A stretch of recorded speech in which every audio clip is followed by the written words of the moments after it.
ప్రశాంతమ్మ గారు నిన్న కూడా 2 మాటలు మాట్లాడారు. సరే, ఆమె విజ్ఞతకు వదిలేస్తా. పెద్ద ఆమె వయసు బయటపడిపోతుంది.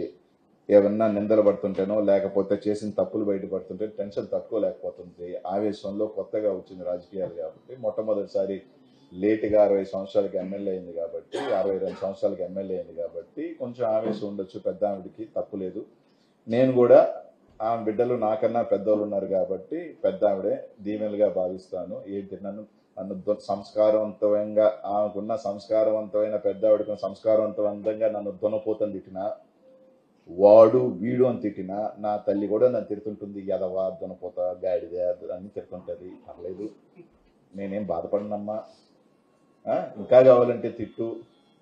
మీరు తీసుకువస్తున్న గొప్ప కంపెనీని ఈ సైంధవుడు ఆపుతున్నాడు. మీకు బాధ ఉంటుంది.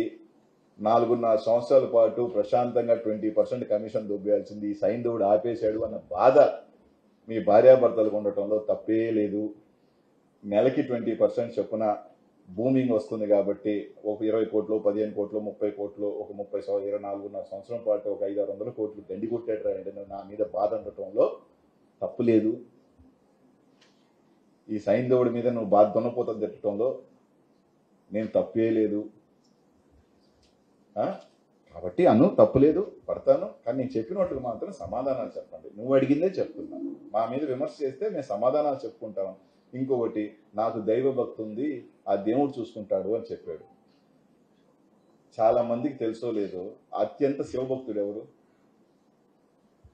సీతమ్మ వారిని అపహరించుకోబోయిన రావణాసురుడే అతి పెద్ద శివభక్తుడయ్యా.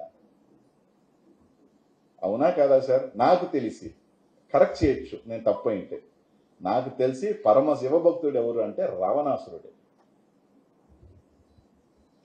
కాబట్టి దైవ భక్తుని వాళ్ళందరూ మంచోళ్ళు కాదు. ఆ శివుడిని మొక్కినప్పుడల్లా వరాలు ఇయటం, వాళ్ళని చంపన మళ్ళీ ఆ విష్ణుమూర్తి అవతారాలు ఎత్తటం, ఇదంతా చరిత్ర మనం చూసిందే కదా. రాక్షసులందరూ కూడా శివుడిని వరాలు అడగటం, పాపం ఆ శివుడు నా భక్తులే కదా అని వరాలు ఇవ్వటం, ఆ వరాలు తీసుకొని ఆ ప్రజలను చంపతుంటే మళ్ళీ విష్ణుమూర్తి ఇంకొక అవతారం ఎత్తి చంపటం అనేది మనం చూసిన చరిత్రలు ఇవన్నీ. కాబట్టి దేవుడు ఉన్నాడని కాదు. మీరు నా ఆస్తుల మీద ఎవరెవరో చేత, నాకు తెలుసు ఆయన కూడా ఏడున్నాయి, నాకు తెలుసు ఏడున్నాయి, నీకు తెలుసో నాకు తెలుసో ఆ సిట్టింగ్ జడ్జిని వేసేస్తే ప్రజలకు తెలుస్తాయి. నాకు కూడా చాలా ఇబ్బంది అయిపోతుంది. వీళ్ళు 500 1000 కోట్లు ఉండగా నా దగ్గరికి సాయం అడిగేవాడు వచ్చి, ఆ మనసులో 500 1000 ఉందని, అన్న ఒక 5 లక్షలు ఇవ్వు, 10 లక్షలు అంటే మనం ఎత్తిపోయి ఉంటే ఆ 5 లక్షలు ఇవ్వు అని చెప్తుంటే ఎవడు అలిగిపోతున్నాడు. నాకు చాలా ఇబ్బందికరంగా ఉంది సార్. చెప్పుకోవాలంటే బాధ. అందరికీ ఒప్పించాల్సిన ప్రయత్నం నేను చేయలేను.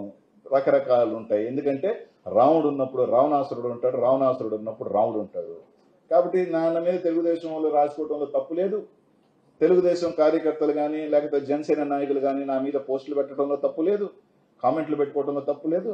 వాళ్ళని ఒప్పించాల్సిన అవసరం కూడా నాకు లేదు.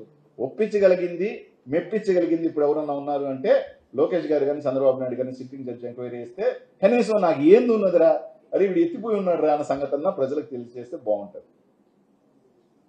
ఇంతకన్నా నేను చెప్పగలుగుతాను. చెప్పాల్సింది చెప్పాను. విపిఆర్ గారు కూడా, అయ్యా విపిఆర్ గారు ఇంకా 7,000 రూపాయలు నుంచి 15,000 రూపాయలు కలెక్ట్ చేస్తున్నారంట మైన్స్ నుంచి. కావాలి అంటే ఒక ఎంపీగా నీకు కూడా బాధ్యతమైన ఎంపీవి, నువ్వు చాలా పెద్ద మనిషి అని చెప్తున్నారు ఈ జిల్లాలో. తెలుగుదేశం నాయకులు కానీ అందరూ కూడా పెద్ద మనిషి, ఇంటికి వెళ్తే న్యాయం చేస్తాడు, దానం చేస్తాడు, సాయం చేస్తాడని చెప్తున్నారు. పాపం చాలా మంది మైన్ ఓనర్లు 10,000 15,000 కట్టలేకపోతా ఉన్నారు. దాన్నైనా సరే బాధ్యతగా నీవు సిండికేట్లోంచి బయటకు వచ్చావా, లోపలికి వెళ్ళావా? సిండికేట్లోంచి లోపలికి వచ్చావా, బయటకు వచ్చావా పక్కన పెట్టు. ఉన్నేవుగా, ఒరే అదైనా తప్పురా అని చెప్పి దాన్ని ఆపించాల్సిన బాధ్యత ఉంది కదా. ఈ రోజు కూడా జరుగుతుంది సార్. స్టిల్ ఈ రోజు కూడా శ్రీనివాస మైన్లో ఇల్లీగల్ జరుగుతుంది సార్. మీ అనుచరుడు చేస్తున్నాడా, దానికి బాగా ఉందా లేదా మీరు తెలుసుకోవాలా. మీరు ఆ దగ్గర బోర్డులు పెట్టి ఈ గవర్నమెంట్ మైన్లు పెట్టిన రోజున నేనే చెప్తా, సార్ మీరు మంచి పని చేశారు, మిమ్మల్ని తప్పు పట్టాను, మీకు సంబంధం లేదు, ఇది మీ అనుచరులు చేసిన దొంగ పనులు అని చెప్తా. పెట్టనంత వరకు నువ్వు బాధ్యతవేగా. ఎందుకంటే నాకున్న సమాచారం ప్రకారం 20 రోజుల క్రితం ఎమ్మెల్యే గారు ప్రశాంతమ్మ గారు ఎవరైనా మనకు కూడా అనుచరులు ఉన్న పనికి వస్తే అధికారిని పిలిచి చెప్పినట్టు చేయండి అంటారు. అంటే ప్రశాంతమ్మ గారు కూడా డీడీ మైనింగ్ ఆఫీస్ని పిలిచారని, ఈ మైన్లన్నీ కూడా ఎట్టి పరిస్థితుల్లో వాళ్ళు బాగా చేసుకొని అని చెప్పారని ఒక వినికిడి. నిజమా అబద్ధమో మీరు దాని మీద యాక్షన్ తీసుకుంటే కాదనుకుంటాం, లేకపోతే నిజం అనుకుంటాం.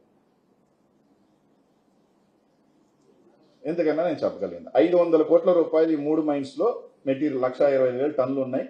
ఆక్షన్ ఇస్తే తెలుగుదేశం ప్రభుత్వానికి ఒక 300 నుంచి 500 కోట్లు వస్తుంది. ఆ 300-500 కోట్లతో చాలా రోడ్లు వేయించమ్మా, చాలా కాలువలు కట్టచ్చు, చాలా పార్కులు కట్టచ్చు, చాలా కట్టచ్చు, ఇరిగేషన్ బ్రిడ్జ్లు కట్టచ్చు, చాలా కట్టచ్చు. ఆ డబ్బు ప్రభుత్వానికి ఇస్తారా, మీ జోబిల్లోకి వెళ్తాదా, అది మీరు నిర్ణయించుకోండి.